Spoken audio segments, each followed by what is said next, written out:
apa saja kita buat dalam hidup ni kerana Allah. Konsep tu memang kita diajar. Untuk kita nak praktis, perlu ada guru yang guide kita. Sebab apa pun yang kita belajar, tak kisah apa jua yang kita belajar, perlu ada guru untuk guide kita. Apatah lagi jika ianya tentang mendekatkan diri kepada Allah, mencari tujuan hidup kita apa. Macam mana kita nak rasa Allah itu ada?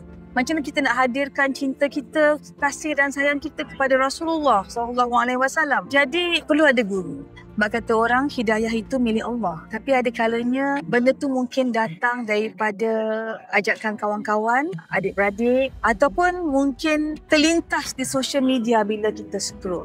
Dan ada sebab kenapa benda tu datang ke arah kita. Bagi Kak V, kalau sesiapa yang belum pergi ke majlis ilmu atau merasakan yang aku ni banyak lagi dosa, aku belum ke jalan Allah ke apa ke, tak, jangan fikir. Jangan fikir semua tu. Yang penting cuba hadirkan diri sekali ke majlis ilmu. Apa sahaja. You will feel it nanti. You will feel it. Benda tu lama-lama nanti kita makin lama makin kita nak belajar dan dia akan membawa kita ke jalan Allah kembali. Dan terutama kalau ada kawan-kawan yang sering mengajak untuk ke majlis ilmu, appreciate lah kawan-kawan itu. Try sekali tu. Cuba fikirkan sejenak, Allah menghantar jemputan ni tapi melalui kawan aku ni. Nak try lah sekali, cubalah. Sebab ilmu ini perlu dicari. Seperti mana kita nak melanjutkan pelajaran ataupun kita nak belajar kursus memasak, kita cari kan? Sama juga dengan ilmu Allah, kita kena cari, kita kena belajar. Perlu, wajib belajar.